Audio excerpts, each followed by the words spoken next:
Cardinals Corner from Arizona Sports. Cardinals Corner from Arizona Sports with Tyler Drake and Lauren Koval.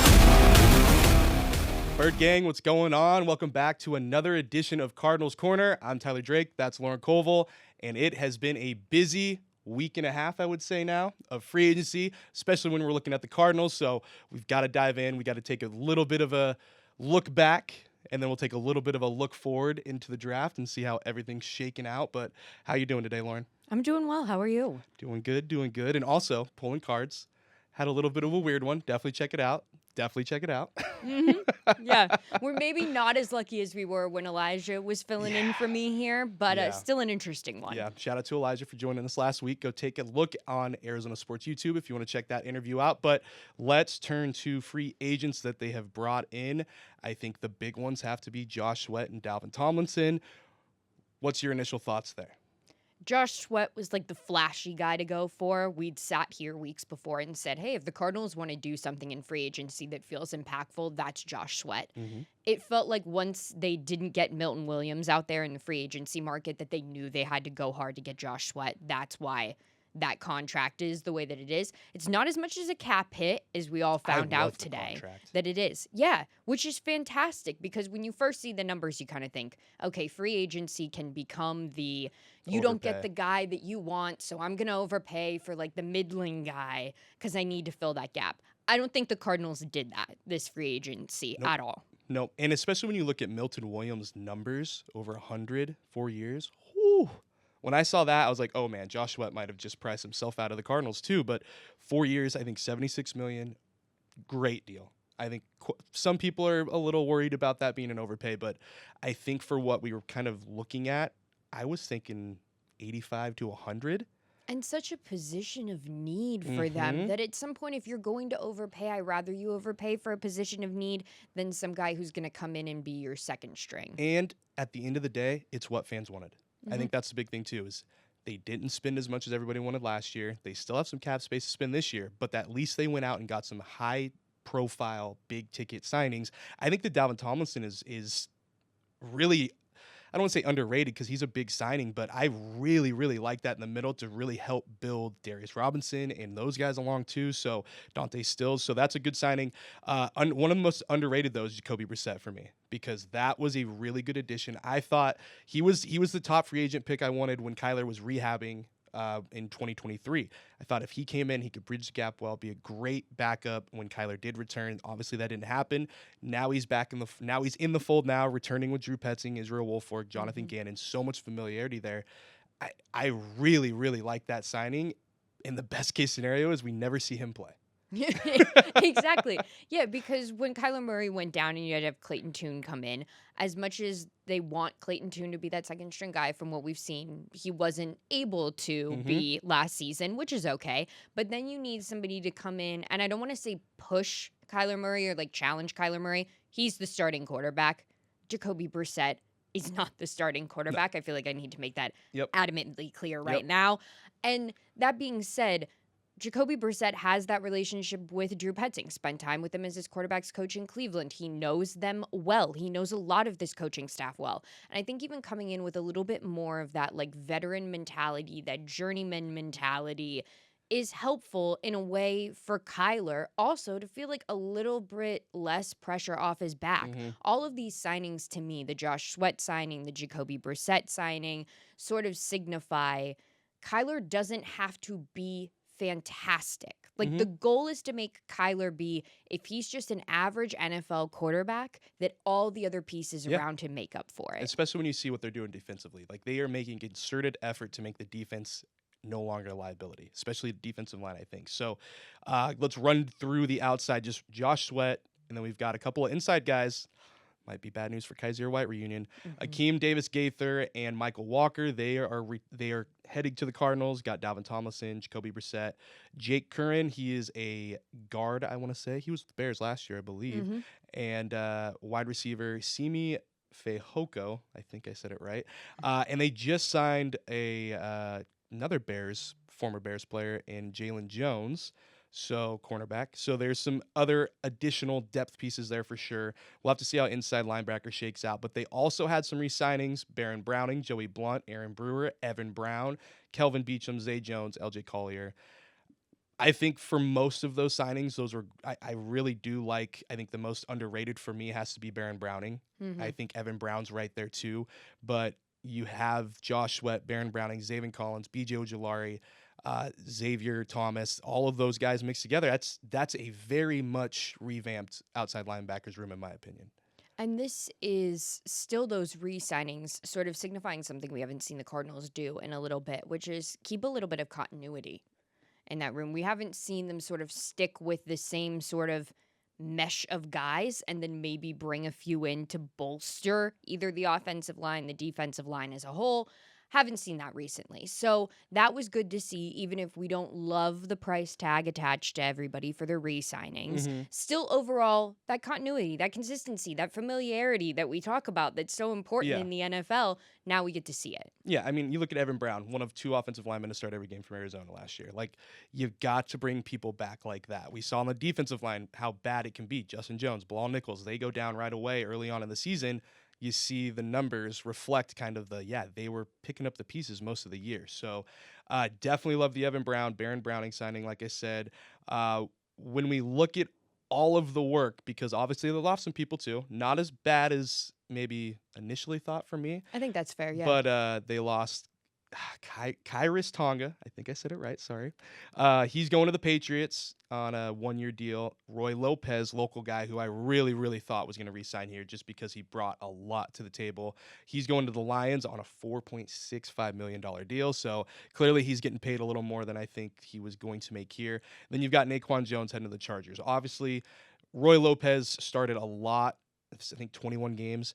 But outside of that, a lot of depth pieces there. So I don't think the departures really are as big of a deal as much as the additions really impact what's going to happen moving forward. Completely agree. Those departures, when you first saw the list of Cardinals free agents that were going to hit the market, I think we thought, okay, maybe they'll get 50% back. You know, we got to draw the line somewhere. And of the departures that when I was okay with them, Roy Lopez was the one that hurt a little bit more than the other ones. That being said, though, the Cardinals can fill that role. Yeah. Okay. So let's take that into the next step. Obviously, free agency is still going on, but we're not that far away from the draft, about a month out. What is left? What's your top priority list for the Cardinals now moving forward into more of the, I guess, draft prep, if we want to go that way? Okay, we could go that way. I think the 2 things that stand out to me right now is the defensive line. That's where I go, okay, we still need to bolster. We still need to build it up. I mean, we sat here during the season and was somewhat impressed by how the defense had performed for at least 70% of the season. That could be because our expectations were like near the gutter for them, fair to say. And I think a lot came down to Nick Rallis just getting kind of just playing around with things and experimenting a little more. The coach that I was far more worried to lose in this coaching cycle would have been him over Drew Petzing, just because of what he was able to do with so little and sort of hodgepodging everything together as he did. So I think let's actually, give him something to play with and let's bolster that defensive line and see what he can do there, find a little consistency. And then looking towards the draft specifically, 16 is such a touchy place in this draft because there's a lot of depth in this draft at multiple positions, and then there's like no depth at others. Luckily, I don't think the Cardinals are going to end up in that like no depth range for players. Running back, not a lot of depth in this draft at running back. There's like a top 3, and that's where you're like, okay, if you get one of those 3, you're good. But cornerback is somewhere that I go. I know Mel Kiper recently had Will Johnson mocked to the Cardinals there out of Michigan. He's exciting. I wrote his draft profile. He's mocked up as his NFL comp as Christian Gonzalez. Oh. So, imagine that excitement there in the cornerbacks room for them. I'd be excited to see. He's got to be healthy. He had a toe injury last season that kept him out for a few games, but nothing. And I think he's got a hamstring now, and he's not doing pro day. Yeah. Yeah. So. And he's a little injury prone. He had a few at the end of his senior year that definitely held him back, but if you can get him to stay healthy, that's an intriguing name. Yeah, because Mel Kiper, I think he said he's a pick six waiting to happen because I think he had 2 pick sixes in 3 games last year. He or also something, 5 games. he something like had that. one against Michael Penix in the national championship yeah, game yep. at first play of the second half of the game. Yep. Okay, so D-line and cornerback. I agree trenches still need some work, but I'm going to go on the other side. I think it's offensive guard. I think that's where they've got to get some depth and maybe another starter. I think Evan Brown and Isaiah Adams is a great start, but I think you got to throw some more competition in there. I think Isaiah Adams is going to be in that mix to be a starter, but go get a guy. And Mel Kiper again yesterday on Wolf and Luke was talking about Tyler Booker maybe being a second-round pick now. And that ears just went up like, okay, Cardinals could trade around, move around that first round, get some more picks, and then come back around and still get a generational or foundational piece to their interior of the offensive line, which we know they want to run the ball. He is a certified mauler. He said it's called legal assault, and he loves it. He said that at the Combine. So definitely fits the mold, I think, for what they want. And his combine numbers weren't great, but for what you want this guy to do, you don't want him running 40 yards down the field. So no, and you got to take it with a grain of salt. Exactly, and I think that's the perfect point. If the Cardinals can trade down from 16, I'd love to see it and pick up some more draft capital, especially around that late to mid second round, because there's a bunch of players like a Walter Nolan, like a Kenneth Grant, who fell because they didn't have a strong combine performance. But the rest of the season is on tape. You can go see what they did. I still think those guys are late first rounders, but it is going to be interesting, especially. But then you look at a guy like Donovan Jackson, who I think is coming up a little bit. Do you want to pair him with his former coach? I mean, that or even Josh Simmons. Like, I think offensive line now. I think I'm getting kind of obsessed with that being the pick now. Like the first 1 or 2 picks need to be offensive line somewhere, and then I think the other one for me is wide receiver. They got Zay Jones as a veteran. Go get a speedy guy to help take the top off and give Marvin just give him a little bit of kind of ease off the gas a little. Yeah. Let somebody else get some attention. And I think that could really help move this offense forward because Trey McBride's going to be Trey McBride. Marvin's still going to be a problem. 8 touchdowns is nothing to scoff about. You got to get somebody that's going to blow the doors off. Nothing against Michael Wilson. I think he can be a serviceable wide receiver 2, a wide receiver 3, but you got to get somebody that's going to burn people. Where are you comfortable with the Cardinals taking a wide receiver? 3rd. Okay. 3rd or 4th. And I'll say right now, I still think Cam Scadaboo should be on their radar. It's got to make sense, but they love to run the ball. Throw some more competition in that running backs room. I think it would be awesome. And then you look at the financial standpoint, dude would sell jerseys like hotcakes out here. He would easily be a fan favorite. Easily. I mean, the Cardinals recently reported their season ticket numbers, and their renewals are going through the roof. So clearly a lot of people, including Kyler, think the Cardinals are on the up and up. Yeah, it's the best numbers that they've seen in over a decade for season ticket renewals. So the excitement's obviously there. People want to see what happens. Add Cam Scadaboo to the mix. I mean, right now he's projected to be right around a mid-3rd to early 4th. I think he'd have to be 4th if they want to take a chance on him. Because that's where you go. That's where in the draft, like every once in a while, there's just like a shooting star that comes out of it who ends up being fantastic. And you look back and it's like a Amon-Ra. Yeah. You look back and you're like, okay, look at all the guys that went before him that play that position and know he really stands out. Like, can Cam Scadaboo be the kind of guy where a franchise looks back and goes, wow, we changed everything because we drafted him? Maybe. Maybe. Well, I think we knocked that out. Free agency, at least the first part of it.